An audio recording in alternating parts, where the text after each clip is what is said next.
Welcome to Man Up, the podcast by men, about men, and for men who are striving to be better fathers, husbands, leaders, and followers of Jesus. Are you ready? Man up. Yes, sir! Welcome, my friends. I'm your host, Jared Bowman, and this is Man Up, your podcast. The encouragement that you need to be a better father, husband, leader, and follower of Jesus. I hope you'll allow me to dispense with the rest of the introduction today. We need to keep this tight. We need to keep a good energy and move forward because this is the first of our challenge weeks where we're looking at those 12 questions that I sent out in that workbook. If you subscribe to the mailing list, you got your workbook, you got your challenge sheet earlier this week. I've got a journal that I'm going to send to you next week that's sort of going to help you, I hope. I realize what going through it myself, what a difficulty it could be to keep the challenges straight in your mind once you got up to 12 weeks worth. So I'm going to send you a journal to go along with that will help you keep that straight. You can print out the pages and sort of keep your notes about how things are going. But you're going to want all of that because we're looking at the first question today. Last week we did the introduction. Now it's time to do the first question. And today we're talking about communication by asking the question, does my wife know I love her? How do I show love to my wife? Am I actively doing that? I've got a presentation I want to run you through. This is going to be a little more workshop-like. It's still a podcast, but if you are driving, you like to listen while you're driving or jogging or something like that, when I send out the announcement, I'm going to send out a link to the slide deck on the Google Drive so that you'll have a copy, a PDF copy that you can, as you're listening later, you can follow along with that, or you can, as you're going through your workbook and your challenge sheet, you can look at the notes that I put together in the slide deck, and I hope it'll help you. But before I get to that, I want to talk about why this is important. That really, fundamentally, what we're talking about when we talk about do we love our wives? Are we actively showing our love to our wives? Is we're going back to that thought that I told you about in last week's podcast, that the man is responsible for setting the tone and the tempo of the relationship with his household. So, relationship with your kids, you're responsible for the tone of it. The relationship with your wife, you're responsible for the tone of that. And the reason why is you are leading. And the first thing I want to give you something right off the bat that you can sink your teeth in. By the time we get to the end of this podcast, you are going to have the phrase lead by listening tattooed across your brain. Because if you don't get anything else, you're going to know what it means to be a servant leader, because servant leaders build true intimacy. And that's what we're aiming for. We're not just talking about physical intimacy. We're talking about emotional intimacy and all the levels. But to do that, we need to talk about what love is. Why do we love our wives? Marriage is hard. Marriage is not something that is easy. Most of us probably met our spouses maybe a year or two before we got married. I know people that knew their spouse for less than a month before they got married, and they've been married more than 50 years. I happen to be married to their daughter. I know people who have never met their spouse before they married them because it was an arranged marriage. I actually know people that are in an arranged marriage. Not well, but I do know them. But for most of us, unless you married your best friend growing up, which I also know people who did that, the likelihood when it comes to marriage is that you have two big challenges. Number one, you need to immediately create intimacy. And number two, you don't know the person. You don't know them as well as you would like to achieve that level of vulnerability. And I'm going to tell you, if you don't work on it, those two things are going to follow you through your marriage. If you do not work on becoming a more open and a more receiving partner to your wife, then you are going to struggle with those two things throughout the rest of your marriage. Let me get into the presentation. When we talk about love, what we're really talking about is not an emotion. We're talking about a verb. Lauren loves to remind me of that all the time, that love is a verb. It's not an emotion. It's not a noun, although it is a noun because it is a feeling, but really love needs some action behind it. Now, to make that practical for guys, and because I'm a guy who likes to digest things till we get them down to the smallest level, and I can say, aha, here's what's lying underneath of this. And I didn't come up with this. I wish I did because it's brilliant. But I realized something probably close to 15 years ago now, maybe closer to 12, that ultimately When we're talking about love, we're talking about the operation of three things: communication, trust, and intimacy. And by intimacy, what I mean is an invitation for someone to come into the closest proximity to us, that we share ourselves with them. We offer to do for them as we would do for ourselves, or better than we would do for ourselves. That's what we're talking about, intimacy. We're not just talking about sex and physical intimacy, although that is a big part of this. And it ain't just a big part of it for men. We're going to talk more about that in a moment. But the first question, because we did the introduction questions last week: how am I showing love to my wife? Am I actively participating in a loving relationship with my wife? Does she hear me? Now, I talked a little bit about this in the challenge email that went out on Tuesday. We talked about that the languages of love are very, very important. I know it's cliche, it's pop psychology. Everybody's tired of hearing about love languages and Briggs Myers tests and all of the other psychological or pop psychology that's out there. But there is something to the languages of love. I can tell you that. I've seen it firsthand. I've seen it firsthand for over 21 years in my marriage. I've seen it firsthand in other people's marriages, that you can be having a conversation with your spouse where you think you are being loving and kind and expressing deep intimacy with her, but it is on a wavelength that she does not understand. She's not clear about. So we're going to talk about how we clear that up today. Guys, this is, I wish I could call it a magic bullet. It's not a magic bullet, but I'm going to tell you, this is the guidebook. This is the guidebook that I've learned over 21 years of marriage and helping people with their marriages as an evangelist. And that gets me to one other thing I want to say before we get started. I am not a therapist. I went to school a lot of years for psychology, for 4 years for psychology after high school. I learned I really didn't want to be a psychologist. So I am not a therapist. I am not medically trained. I am not qualified to diagnose your issues. I am a guide. I can help, but I am not qualified in that sense. So take everything I say with a grain of salt. Know that it's worked for other people, but your application, you may have to tweak it a little bit for it to work for you. Second of all, these are generalities. Anytime you're talking about the differences between men and women in a binary sense, you are using generalities. Now, that does not make them platitude. There's real science behind these, but they are generalities. When I have to say women behave this way, you may say, that is not how my wife behaves. Guess what? You know your wife better than I do. If that's not how your wife behaves, then adapt what I'm saying to fit your circumstances. I've seen a lot of people do it. Third thing, I am not an expert. I'm not an expert. I wish I were. I've helped a lot of people. I've talked to a lot of people about their marriages over 25 years of preaching. I am a man who has been married for 21 years, who has tried and failed a lot. And I've learned what works for me, and I've seen it work for other people. And what I'm trying to give you is not a magic bullet. I'm trying to give you a lifeline. I'm trying to give you a spark that will help you. If you've got a great marriage, great. This might just be a refresher. If you've got a marriage that's just starting out and you want to get it off on a good foot, great. This is a good guidebook. If you've got a marriage and it's struggling, I am sorry. I am here for you as much as I can be. Try these things, adapt them to your situation, and see if they help. All right, so let's get into it.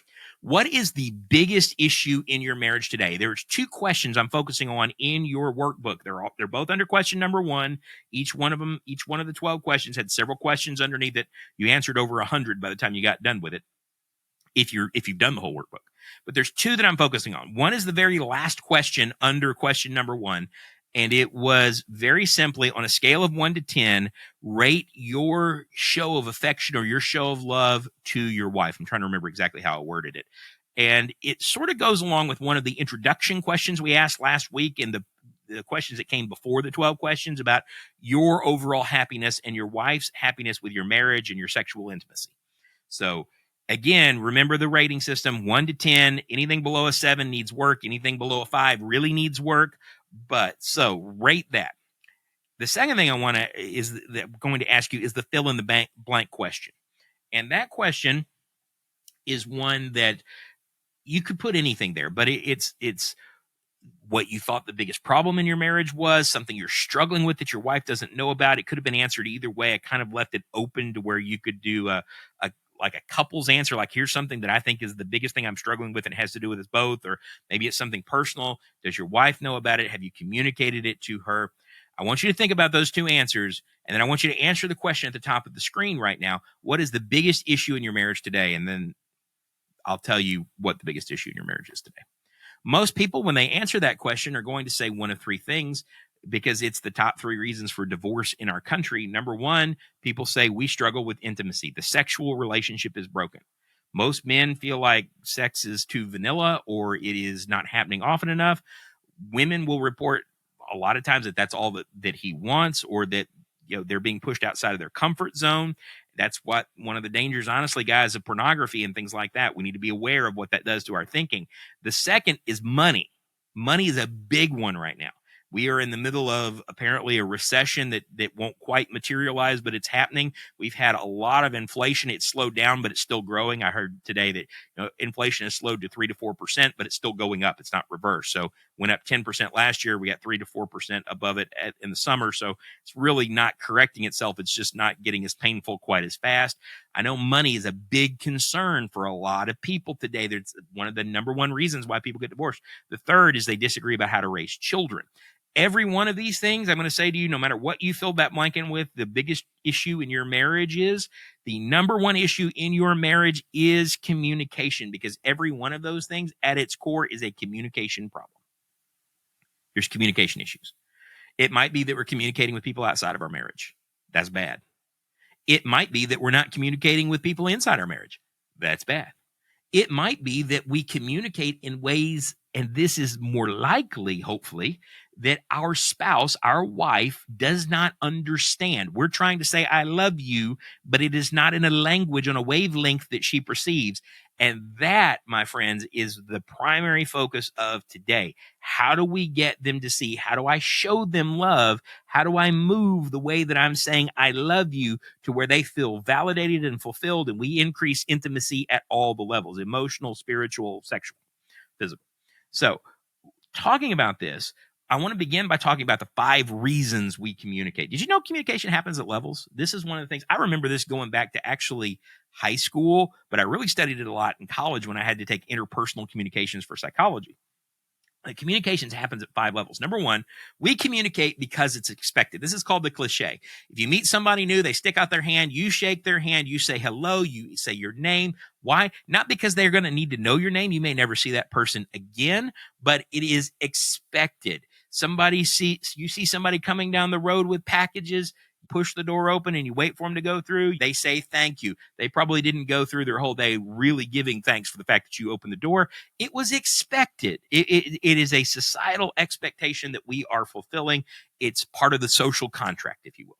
The second level is probably where most people think that conversation begins. I would say conversation actually starts a little bit later, but most people think it begins right here, and that is to share information. One of the things that I'm looking at doing, we talked about, finances earlier, talked about, that's one of the big things in marriage. Not that it's a big thing in our marriage, but I'm looking at paying off a truck that I own early. So paying it off, getting it done, making a little more room in the bills so that I can pay down some other things. So I contacted the bank. Hey, what do I do to pay this off early? I didn't really share my life story. I just said, what's the payoff balance and when do you need to have it by? And okay, cool. I'll either do that or I won't.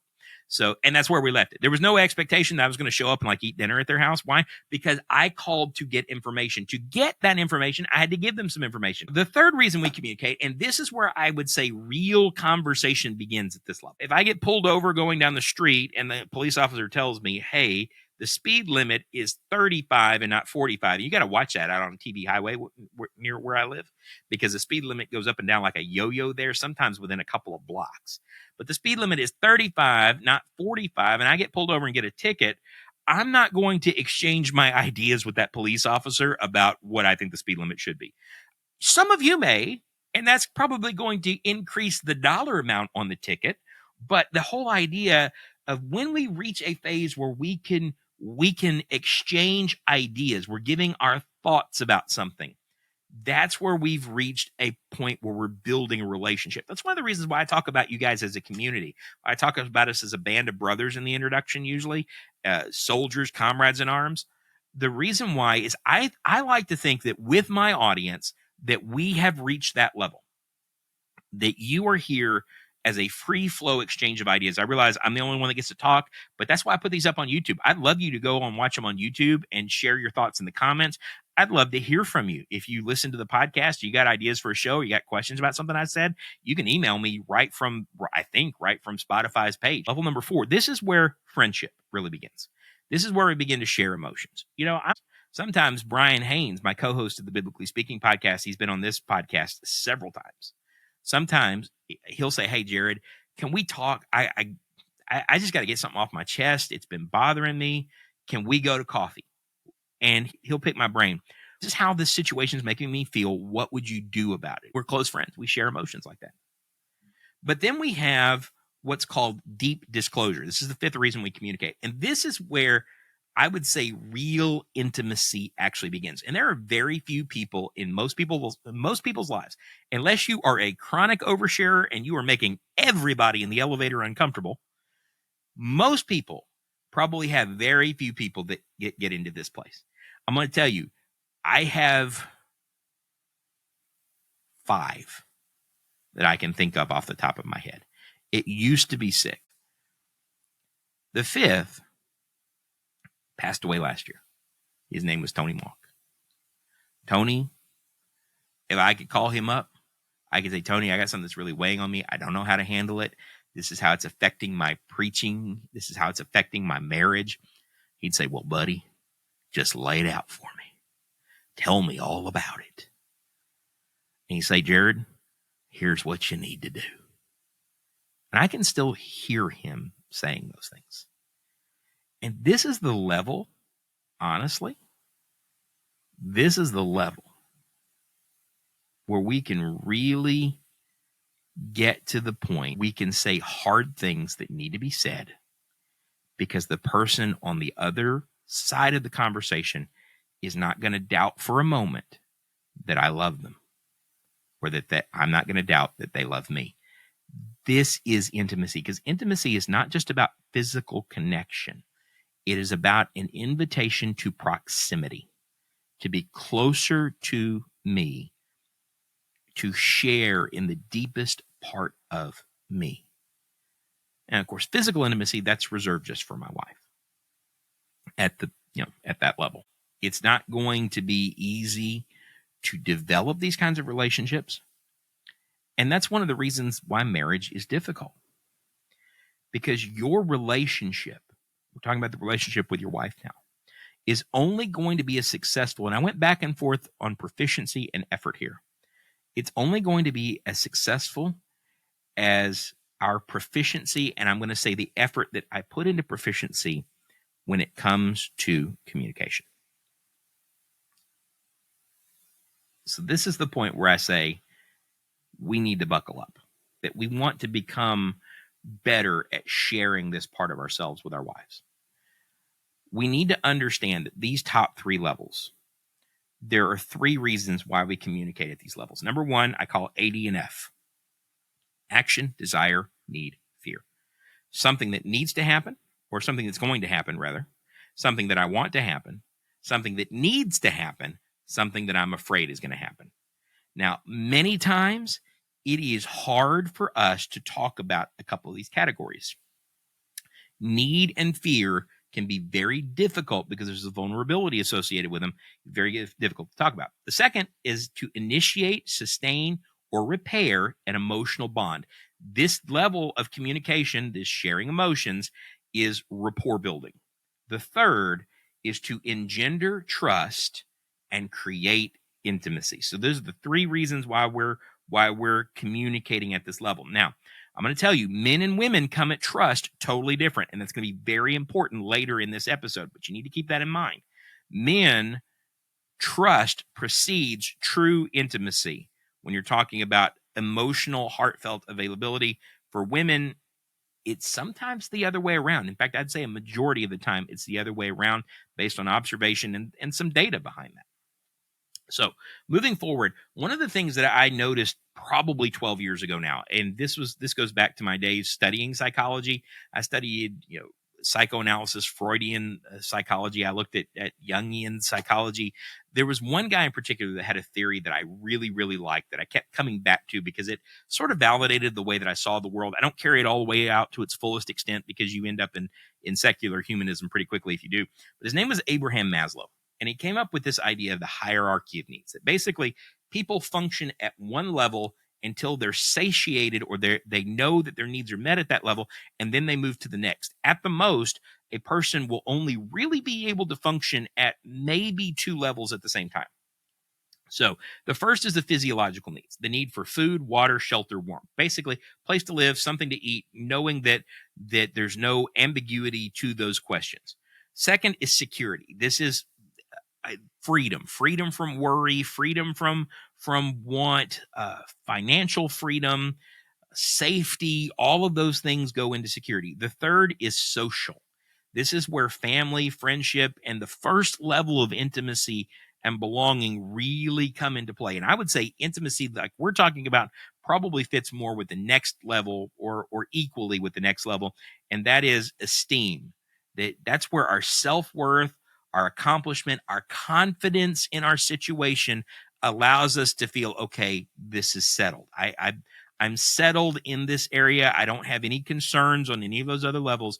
And that allows me eventually to look beyond myself. And that's called self-actualization or inner fulfillment. Now, why that's important is I really believe that these three levels of communication, I've seen this over and over again, function on these 5 levels of need. And I'm going to show you that in just a moment. But there's a quote by Stephen Covey. Stephen Covey wrote a lot of business books and relationship books. But this is one that I really liked by him. I wanted to share it with you. The biggest communication problem is we do not listen to understand, we listen to reply. That if love is built on communication, intimacy, and trust, then ultimately the reason why we have breakdown in communication is not because we listen to understand, but we're listening to formulate our answer. So as we're doing this, I want to introduce you to a book, and I'll put a link to it in the description if you're watching if YouTube or the podcast. It doesn't matter. That I'm going to put a link to this, but there's a book called Crucial Conversations. It's written by 3 different people. I can't think of their names off the top of my head, but it's one that I've read many times. In fact, if I've got a big conversation to have, whether it's an emotional conversation or it's a business conversation. I remember one time I was considering a promotion at work. This is back before I left secular work to preach exclusively. I was already preaching. I had to decide whether or not I wanted to take a promotion. And my boss wanted me to talk to him about it. And I remember reading through this book the night before.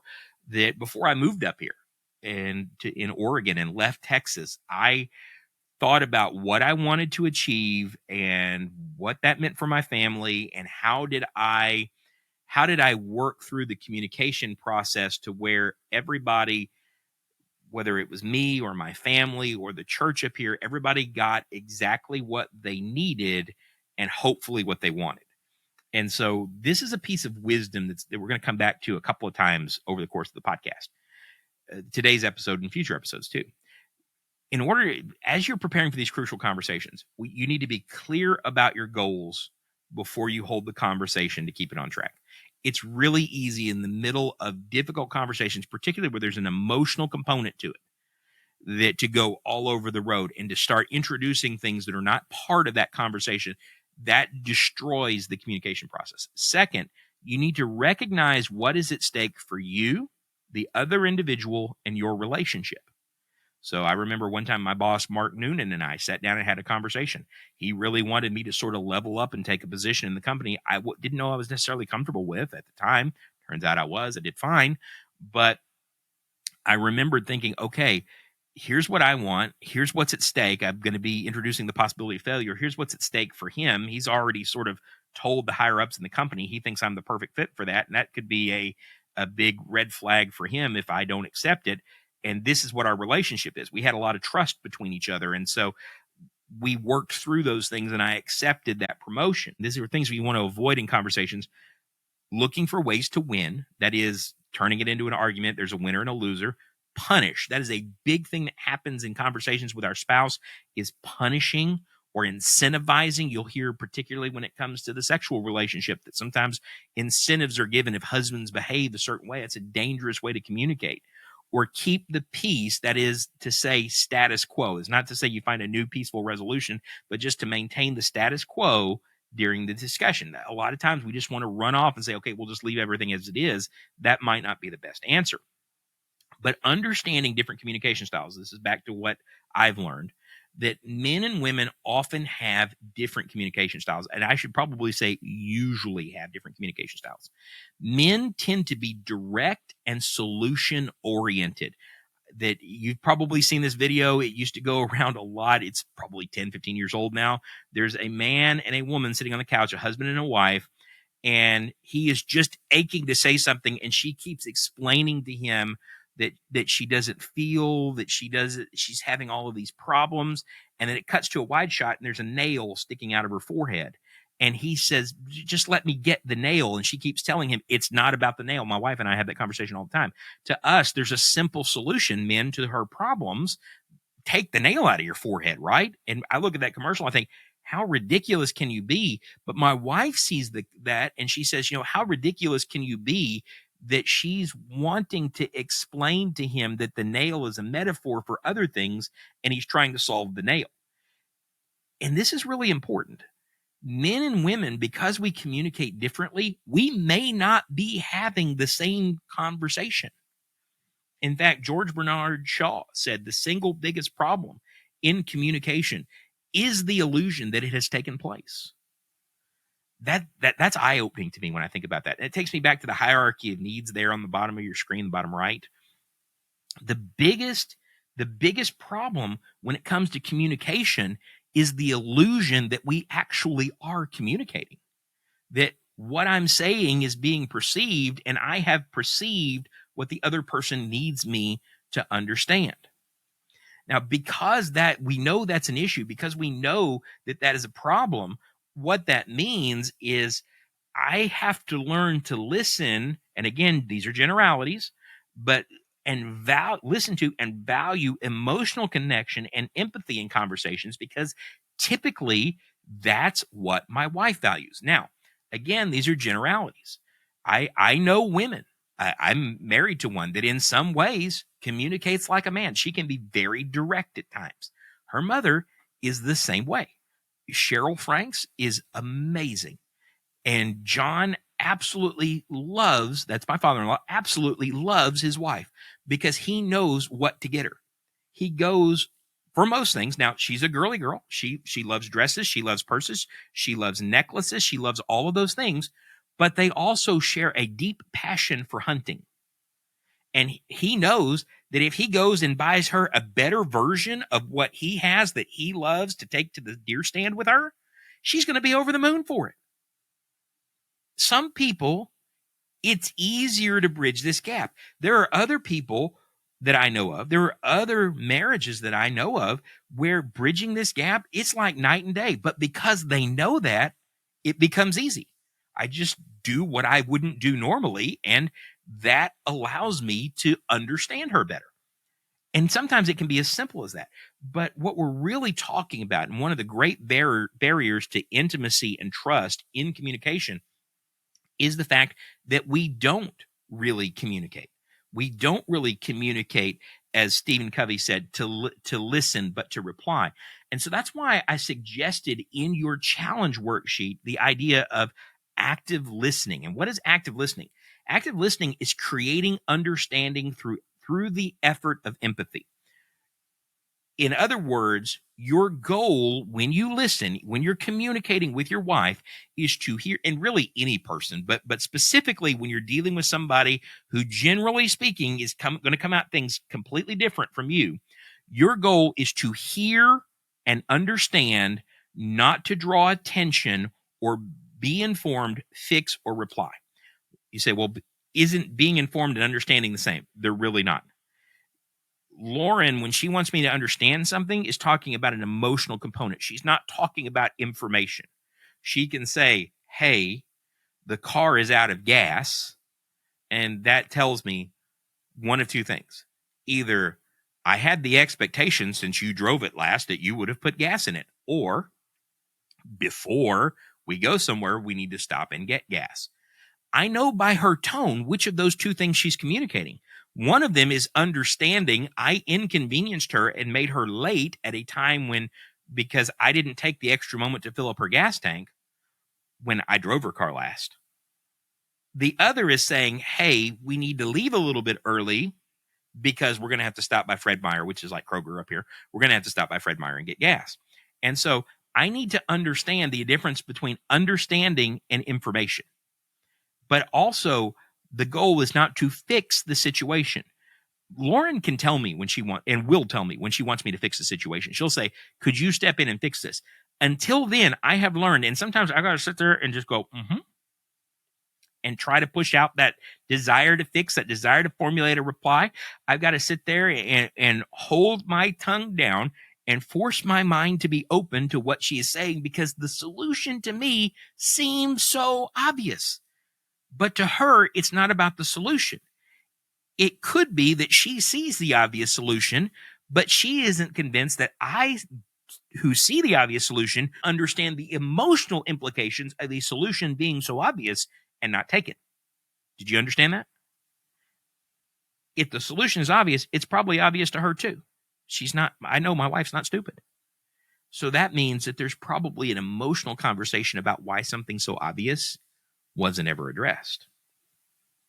Even if you don't care about the topic, and this is part of active listening, you are building intimacy with someone who does. You know, one of the things that I've learned over the years, and this is kind of a cool little aside, you might want to file away, but this is kind of a cool little aside, is that women tend to speak about growing things. We grow a relationship.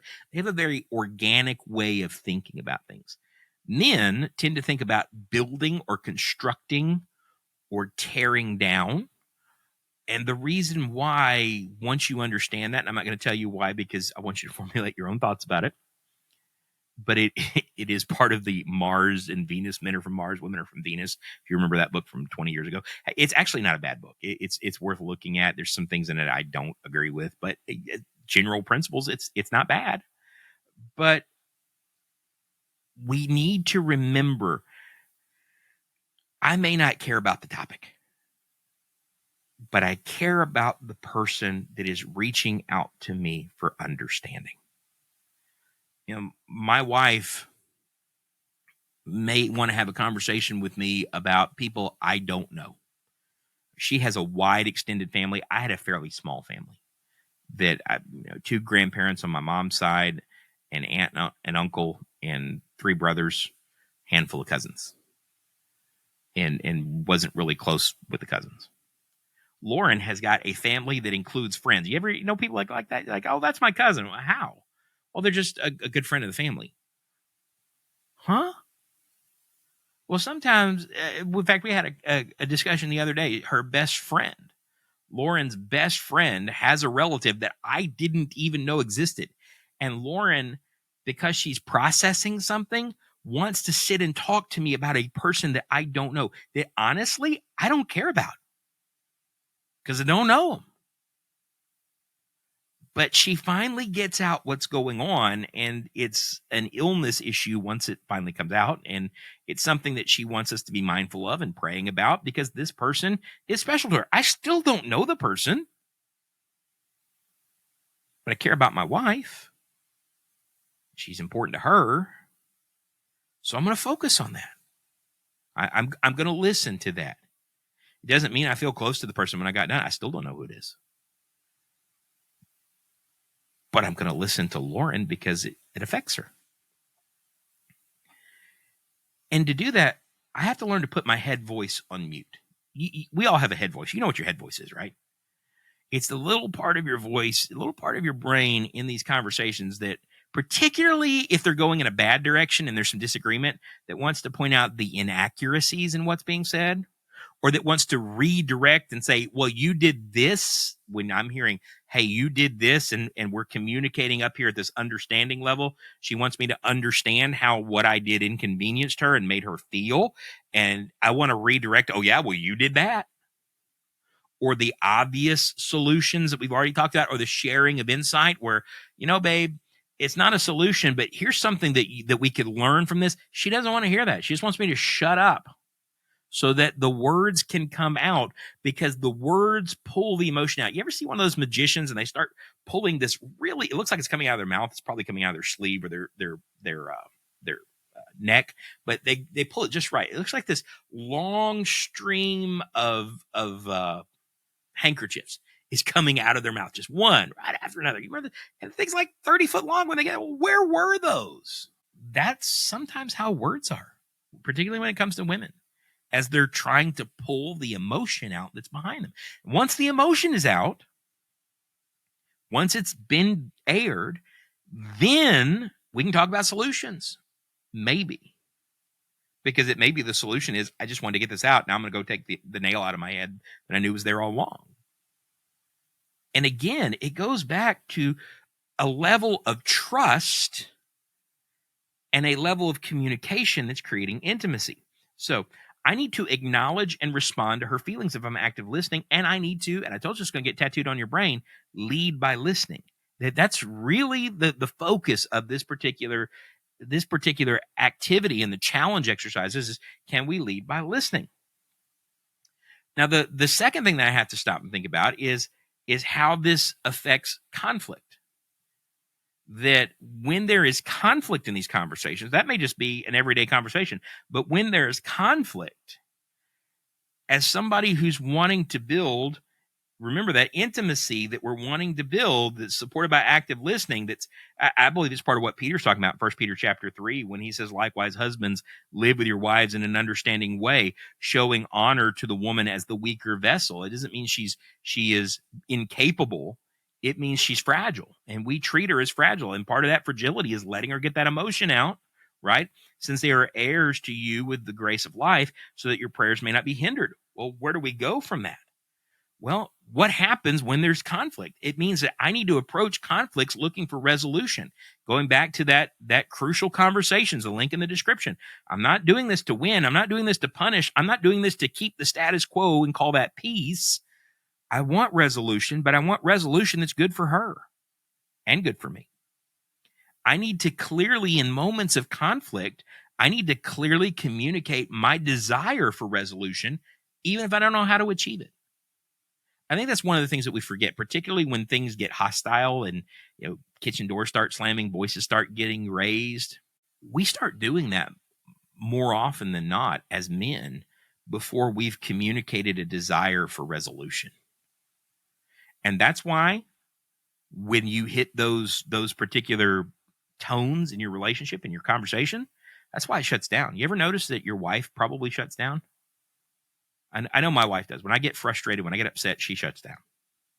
I have to pull back from those feelings before I get there, because feeling frustrated, feeling angry, feeling mad at myself, even if it's at me, I know that's going to shut her down. I need to communicate a desire for resolution, even if I don't know how to achieve it. And part of that means I have to extend an invitation to find a solution together. But I also need to understand that when I trade resolution for momentary peace, that I really don't gain that peace. And that's oftentimes what we do, is we just say, okay, we'll go to other rooms and cool off, and we're not going to talk about this again. That's a disaster. That's a disaster. I'm going to talk to you about a door that opens up in a moment if we're not careful. And I also have to approach conflict by setting boundaries on my heart and in my speech. And this is something Peter Drucker said, the most important thing in a communication is hearing what isn't said. I think sometimes we do this, but we get right up to the line so they know what we're thinking. So the other person, it doesn't matter whether you're talking about friends or your wife or your kids, we want the other person to know what we're thinking, but we don't really want to say it. I got to stay away from those boundaries. I got to pull back from those boundaries way. Because I don't ever want to get to the point in a conversation where what I didn't say because I have a rule becomes what was actually said, because it's what was heard in the silence. Because I understand that I can win an argument and still lose. I can get my way and still lose, because I've hurt the relationship. I've hurt intimacy. And remember your goals. Remember what's at stake for you, for her, and for your relationship. So, one of the things I talked about earlier when it comes to communication coming before intimacy is, well, I mentioned interpersonal communication. And interpersonal communication is the art of having three conversations while you're only aware of one. I love that quote. I don't know who came up with it. I looked for it. It may have just been something that was in the textbook, but I remember it from college.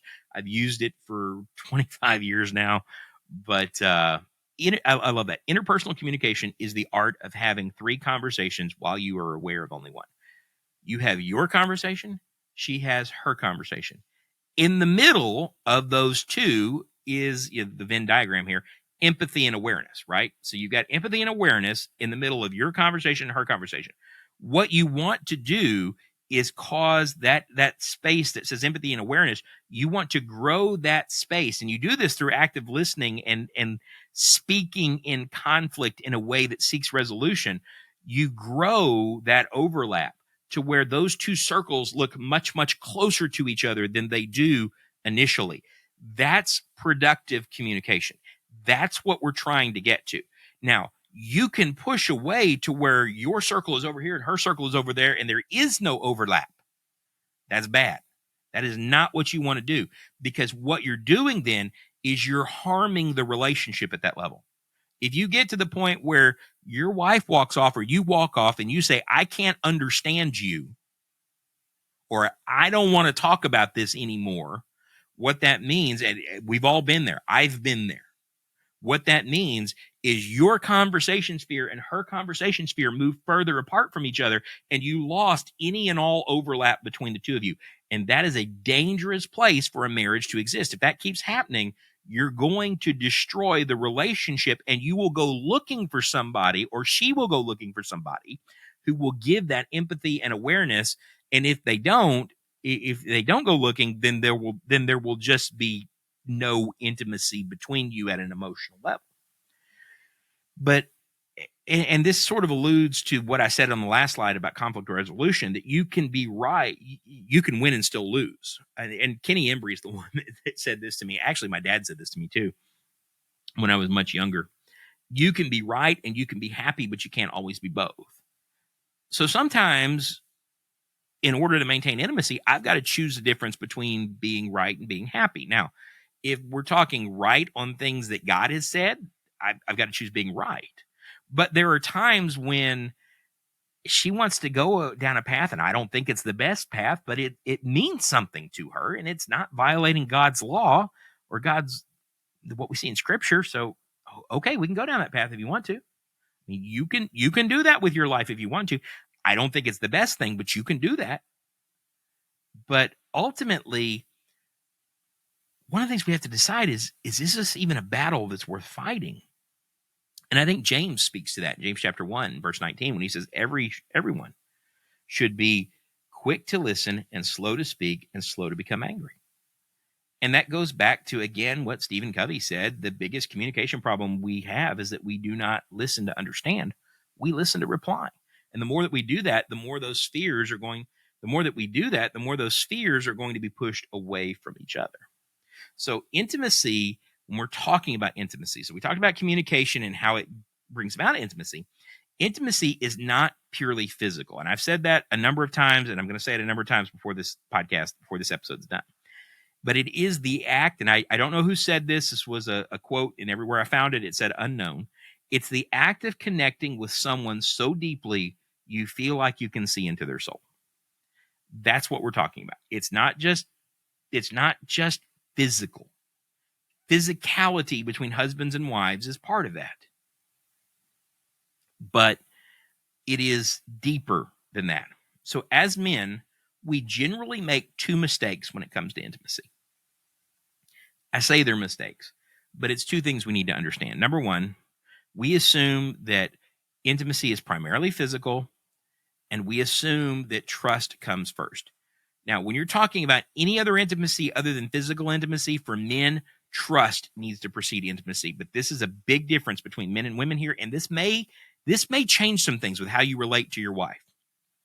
But men think intimacy is primarily about the sexual relationship. For women, intimacy in all its forms is primarily about the emotional bond. For them, intimacy needs to come before trust. Before she can trust you in the way that we're talking about trust, not just believe what you say, but trust you as a leader, she needs to feel like you have heard her, that her emotional processing is important to you.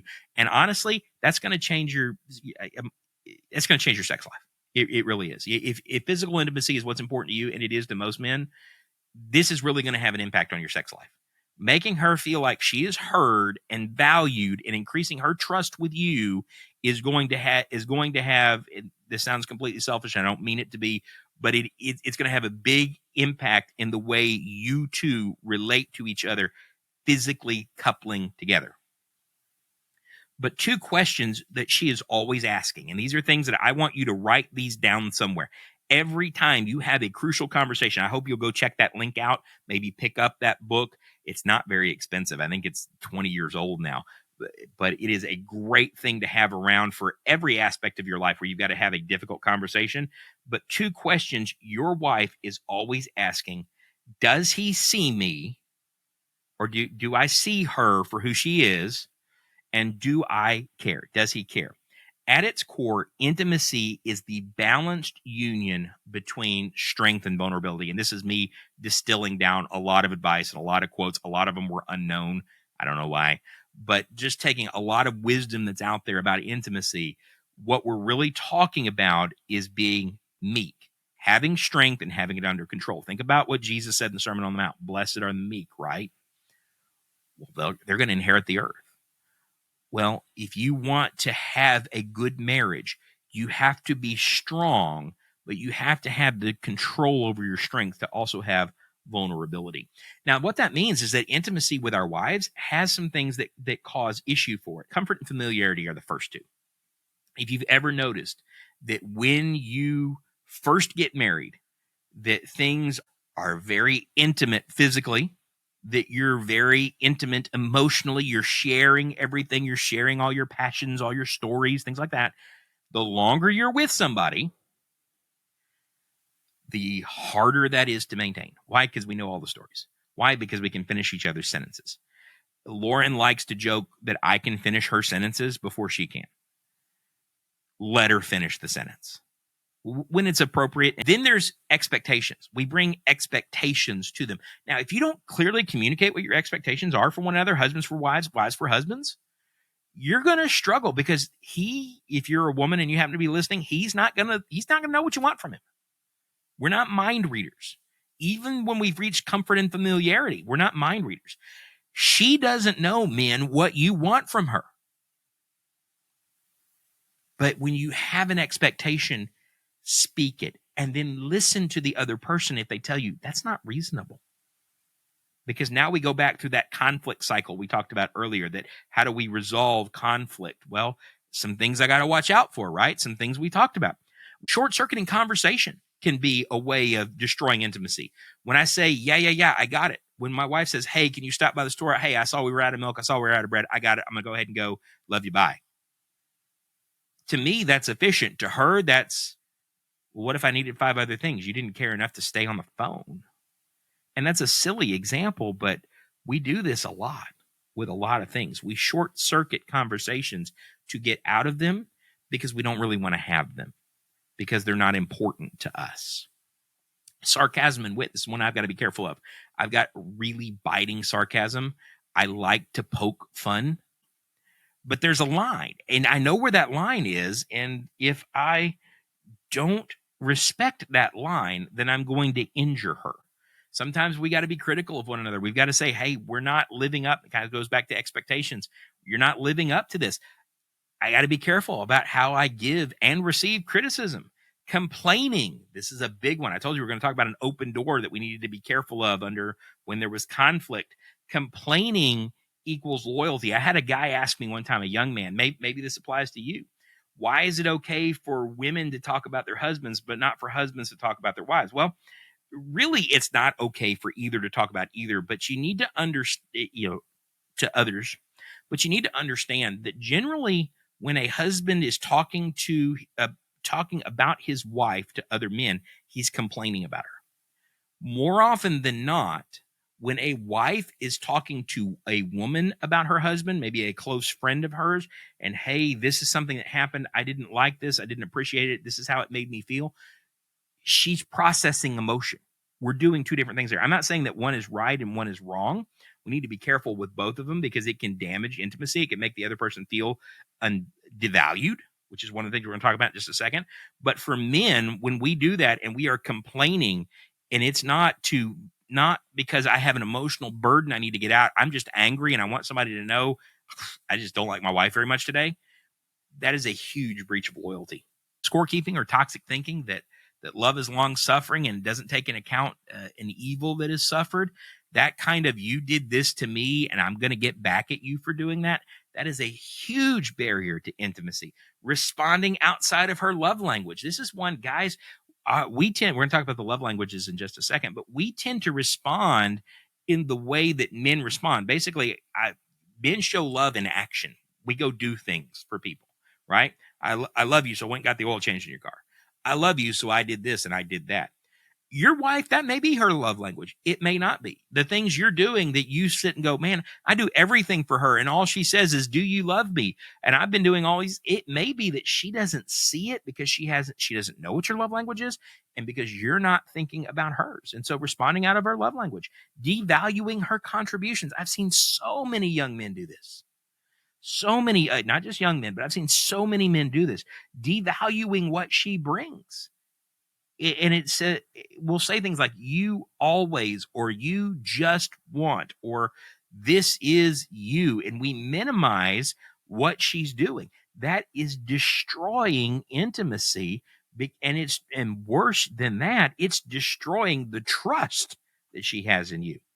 Self-effacing behavior. When we sort of put ourselves down in a self-deprecating way all the time, that she doesn't want to see that. She doesn't want to know that. I mean, sometimes it's funny. I kind of have that sense of humor, but when it matters, I need to step up and be assertive.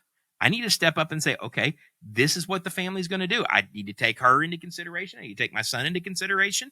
I need to think about their needs, but I need to be assertive. A lack of mindfulness goes with that, ignoring needs and problems. A lack of initiation.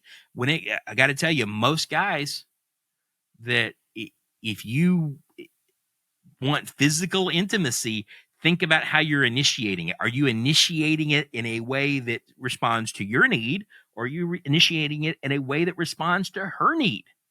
Because what she may see is a very selfish outlook on things. He only cares about sex. He doesn't care about how it makes me feel afterwards, and do I feel close to him, or do I just feel like that was a moment and it's over? So as you're initiating, are you showing appreciation for her? Are you respectful of her? Do you have the promise of giving love and comfort? Because ultimately, this speaks to why we crave intimacy. Why do I crave intimacy with my wife on all the levels? Well, there's physical need, biological needs, right? Want to have kids. Enjoyment. Song of Solomon 7:10. I am my beloved's and his desire is for me. There is enjoyment, desire, physical need. Procreation is part of that. Want to have kids. As men, there's an emotional component. I need to feel close. I need to share life with her. I need to feel like a man. I can tell you that I didn't really feel grown up, and this is no slight to anybody that's in the audience that you're not married. I don't know why you'd be listening to this particular episode if you're not, but hey, kudos on you. Maybe you're thinking about it, but I didn't really feel grown up. I didn't really feel like I was doing what men do until I went out and got married. I'd been on my own for a couple of, almost 3.5 years by that point. I really still felt like I was kind of just going through life and faking it. That to feel like a man, that I need closeness to her, to feel like, hey, yeah, this is where I need to be. There's a spiritual need, that to become one with someone else. That's the principle God set forth in Genesis, right? That for this reason, a man shall leave his father and mother and cling to his wife, and the two become one flesh, to fulfill my purpose, the purpose given to go be fruitful, multiply, even if it's through adoption. And in some ways, intimacy and seeing that she's a gift from God helps me grow toward my Creator. It helps me in my walk with Jesus. It helps me appreciate him more. You know what we see in this? Well, I see the intimacy all over the hierarchy of needs. That I see the physical needs and the physiological needs overlapping. I see the emotional need at the level of security, the social well-being and self-esteem. That I see the spiritual need up at self-esteem and self-actualization. That's the point where when I get to that point, I can really, really become mindful without a lot of stress about my relationship with God. I've got time to really think about that. I've got to be thinking about it way before I get there, but I'm at a place where growth feels natural. Well, guess who's helping me on that journey? She is. Guess what's part of that? Emotional, physical, spiritual intimacy, a connection between you and your wife that is God ordained. I need to appreciate that. I need to appreciate that. Why does she want intimacy with you? Same reasons. Biological need, enjoyment, procreation, to feel close, to share life, to become one, to fulfill her purpose, to grow towards her Creator. But there's one that changed. Did you catch it? It's right there in the emotional need. To feel safety and trust. Most men don't feel an absence of safety and trust before they're married. Most women do. And this is why handling conflict correctly is important. This is why watching out for those enemies of intimacy is important, is because safety and trust are things that most women do not get on their own. Our society will tell them they can have it, but the reason why there's so much struggle, there's so much depression, there's so much anxiety and angst is we don't talk about that. We don't categorize that as being important. We tell women to go have sex like a man in a way that a man shouldn't be having sex, free of obligation and love and anything like that, and make it all about enjoyment. And then what happens? Well, they reach their middle 30s or something called a body count now that wasn't even discussed when I was thinking about marriage. Well, they reach their middle 30s and they've been intimate with so many people at this point that they're emotionally burdened. They're emotionally burned out, that they've lost the ability to trust. And that's why these things need to be in the context that God set them within. This is why she wants intimacy with you. And this gets back to sort of where we started. For men, trust is about repeated performance and reliability. We build trust. Basically, trust precedes intimacy for most men. That before I can really give myself to you emotionally, before I can really give myself to you and say, hey, you and I are on the same spiritual journey toward our Creator, before I share that with you, I need to see repeatability and reliability in what you do. For women, trust is about provision, seeing, and being seen. And that's why their needs when it comes to trust and intimacy boil down or come out to be biological. Always going to want to have children, right? Always going to want to fulfill the urge to become a mother. Safety, connection, and trust. And so intimacy for women really precedes trust. I'm not talking about physical intimacy. I'm talking about emotional intimacy. That it needs to grow before she can trust you. She needs to know that you see her and that she is being seen by you and that she sees who you really are and that you provide for her. For men, most men, it's the complete opposite. It's the complete opposite. And there's a lot of data on this.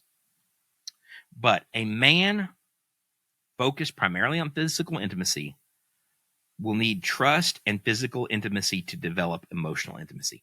I can tell you, I loved my wife before I got married.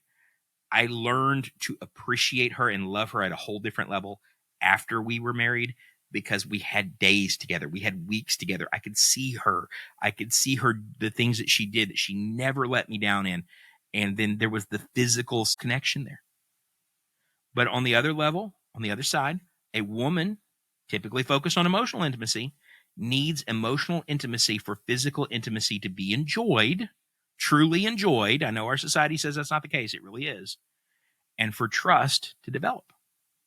So how do we communicate intimacy and trust? James 1:9 says everyone should be quick to listen, slow to speak, and slow to become angry. We need to remember that because that builds trust. If I'm angry all the time, that's not going to create trust. First Peter 3:17 says, likewise, husbands, live with your wives in an understanding way, showing honor to the woman as the weaker vessel, since they are heirs with you of the grace of life, so that your prayers may not be hindered. So again, showing that deference to her, showing respect for the fragility that is part of her. She's your helper, suitable to your opposite that God created for you. You need to show that means that you understand that she's fragile in ways that you aren't, and that you're going to be mindful of them, because that directly affects your relationship with God. He doesn't tell women that. He doesn't tell women, live with your wives in an understanding way. Why? Because men need other things. Men need to feel respected as leaders. Men need to feel respected by seeing that they're trusted. That's what he emphasizes in the example of Sarah that precedes us in 1 Peter 3. Men are just told flat out, you better not hinder your wife. You better try to understand her. You better develop this bond of understanding with her, because if not, you're not going to have a bond with God. Ecclesiastes 4. Here's another way we create intimacy. Two are better than one, because they have a good reward for their labor. For if they fall, the one will lift up his fellow. But woe to him who is alone when he falls, for he hath not another to help him up. Again, if two lie together, they have the heat. They have heat. But how can one be warm alone? And if one prevail against him, two shall withstand him, and a threefold cord is not quickly broken.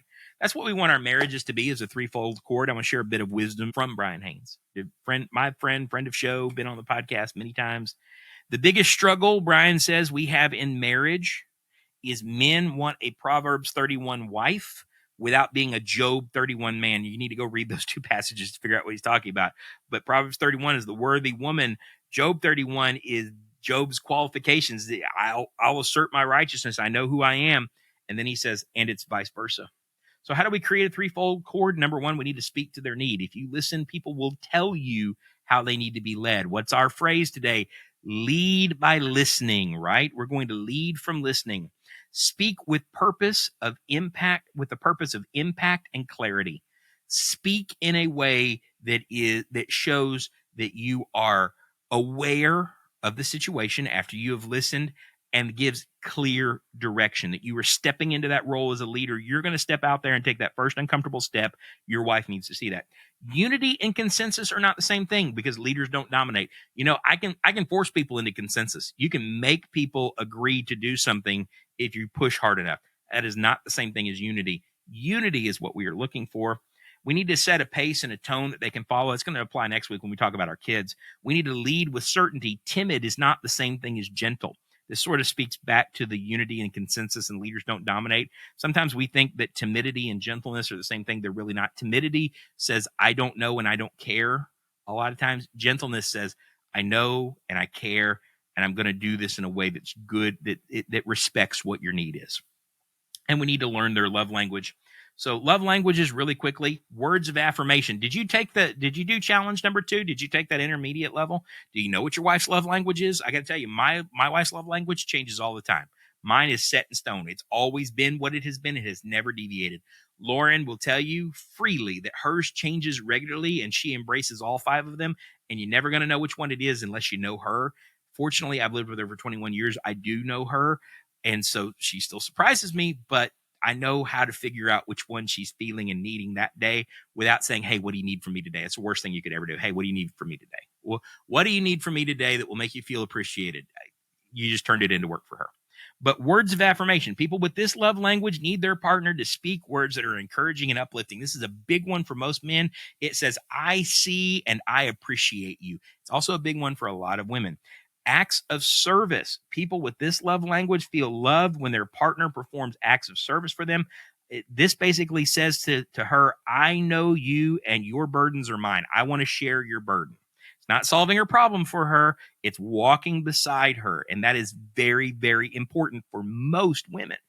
Number 3 is receiving gifts. I got to tell you, this one gets a bad rap. I used to give it a bad rap because I didn't understand it. I thought this was all about materialism and wanting more. It's really not. That people with this love language appreciate small trinkets that are unexpected. You know what this says? And I didn't know this till Will came along, because this is one of Will's key love languages, is when you just do something nice for him. I go to the store and buy him a Hershey bar, and he will think I just gave him $1 million. Why? Well, number 1, he likes Hershey bars. But number 2, It says you were on my mind even when we weren't together. You know, if I walk into a store and I see an album for cheap, Lauren loves vinyl, and I see a vinyl album for cheap that's something that she wants, and I pick it up and I bring it home, it could be scratched all the pieces on one side, but I thought about her, and that is like mind blowing to her. You thought about me. It's a love language, guys. It really is. And it doesn't matter about the amount of the gift unless you've married the wrong person, in which case we'll talk about how can we evolve and grow our relationships. Quality time. People with this love language feel loved when time is made for them and set aside just for them.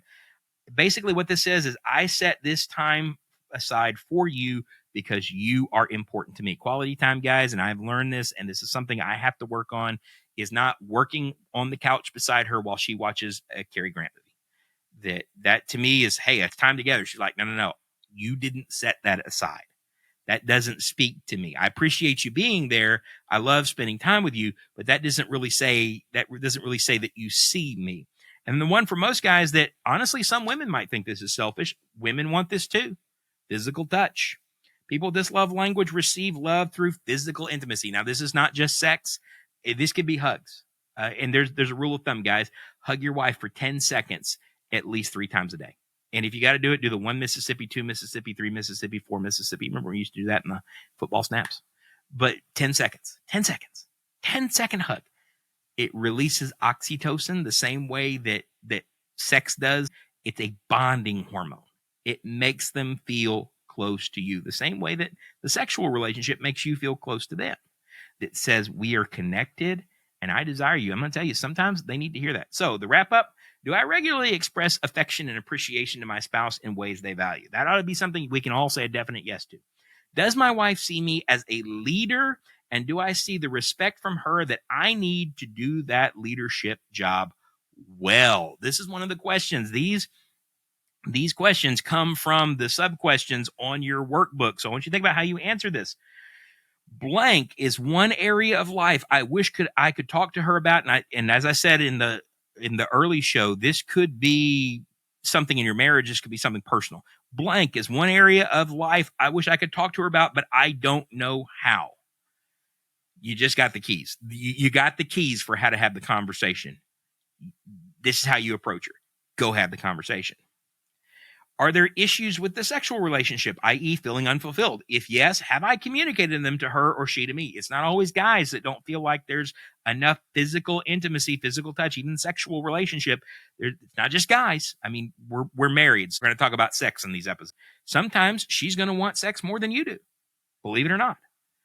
Have I communicated them to her or she to me? As a leader, are there contributing communication factors that I should address? Is there something that's hampering the sexual relationship? You know, kids can be a big impact on that. That we don't make time for them because we're so busy with the kids. We're not having the conversations anymore that lead to physical intimacy in the bedroom. That can be a problem. You need to make room for this. And on a scale of 1 to 10, how would I rate the quality and frequency of loving gestures toward my spouse? That's just asking.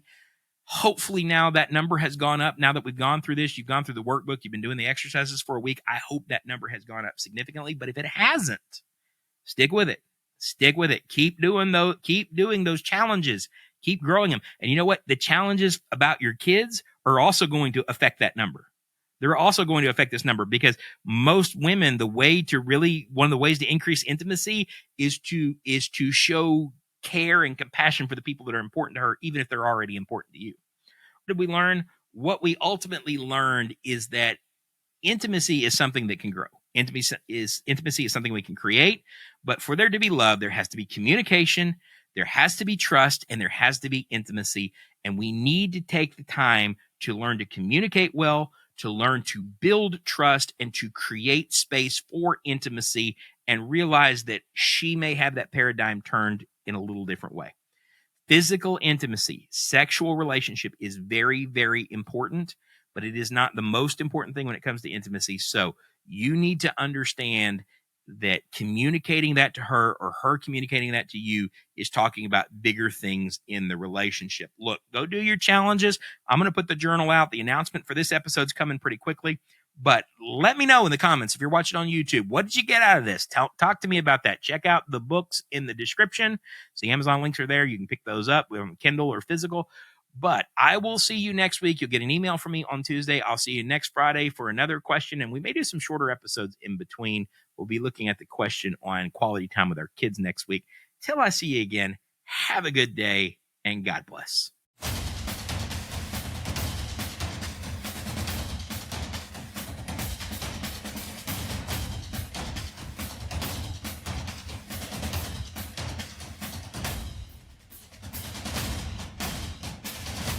Dismissed!